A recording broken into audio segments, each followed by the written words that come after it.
If I was writing a cookbook, this recipe would definitely be in it. Part 7, Amazing Pumpkin Streusel Bread.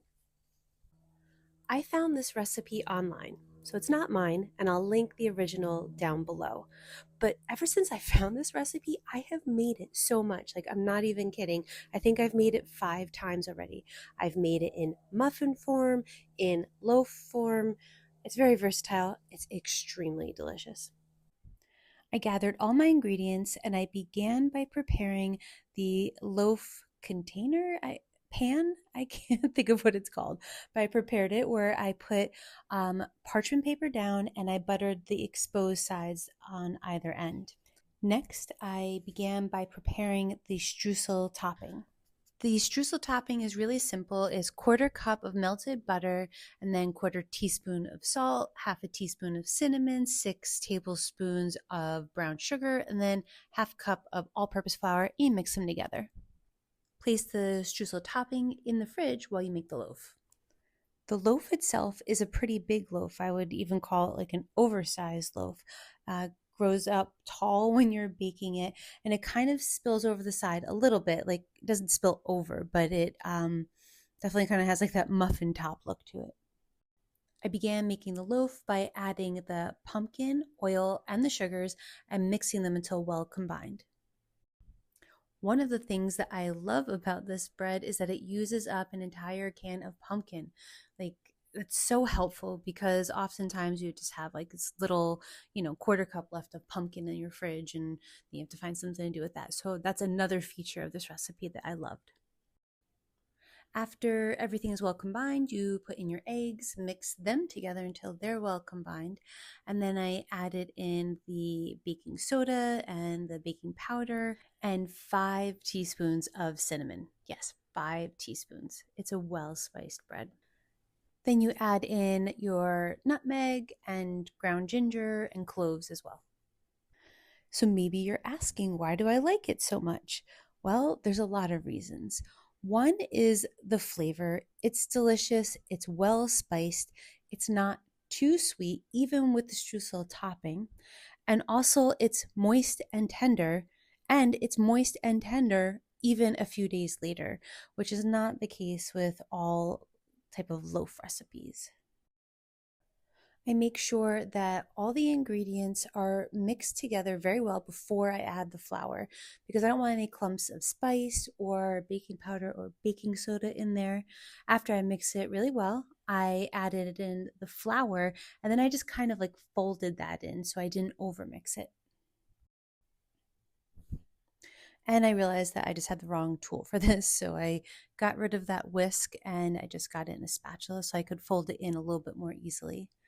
I always have a hard time switching tools in the middle of baking. I feel like I'm just making more dishes, but sometimes you just have to do that.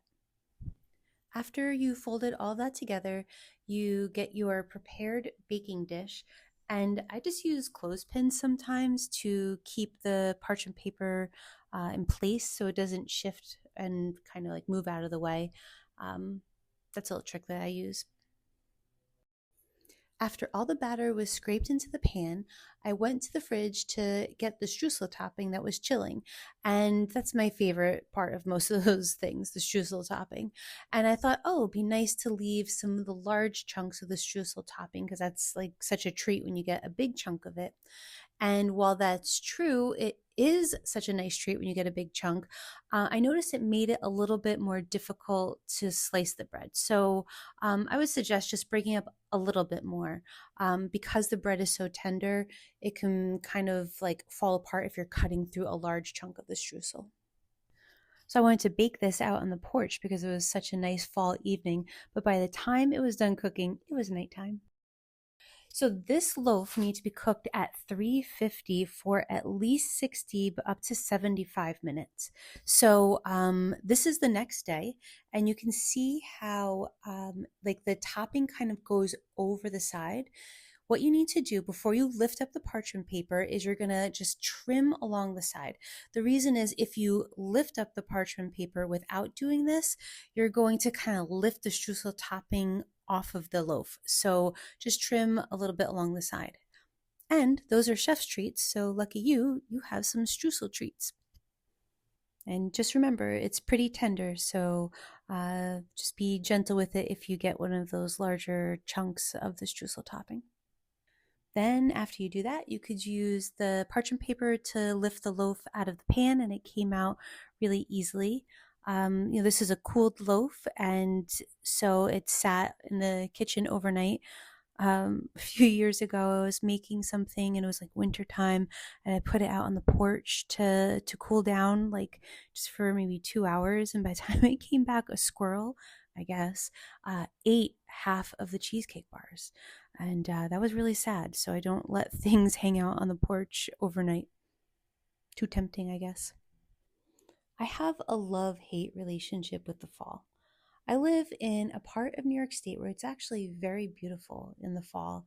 And really, I don't dislike the fall. I just dislike that winter's coming after the fall. So I've learned over the years that if you give yourself kind of something to look forward to with like the change of the season, sometimes that could help because I don't make pumpkin things usually in the summertime. And so this is a type of treat that I usually only have in the fall. I have lots of different pumpkin treats. I even had this with a pumpkin creamer that I made the day before, and it was delicious. And so it kind of made coping with the change of seasons a little bit easier. It's such a delicious treat. I just can't say enough about it. Okay, so there's 6 questions I ask myself about every dish or recipe that I make, and it helps me figure out if this is a keeper and if there's anything I'd like to try different about it in the future. So the first thing I ask myself about is how does it taste? And again, I really can't say it enough. I wouldn't change anything about the flavor of this. It's delicious. She did such a good job developing this recipe. Nice work, Pancake Princess. Next question is it easy? And yeah, this is a pretty easy recipe. There's nothing that's too complicated about it. So yeah, I would call this easy. And then I ask myself, is it quick? And getting the loaf together was pretty quick, but cooking it took an hour plus.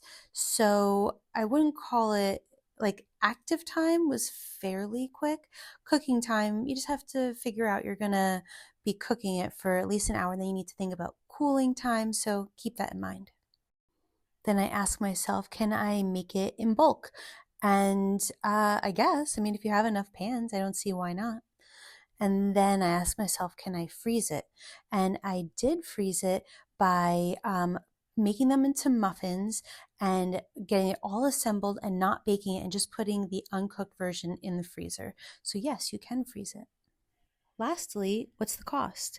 So, I did a very rough estimate, and you can make this loaf for under $5. And that's a pretty good price because, again, this is a very large loaf. And did I mention it's delicious? All right, I'm going to stop. If you make this, I hope you enjoyed it just half as much as I did. Everybody really gave it good reviews. So enjoy.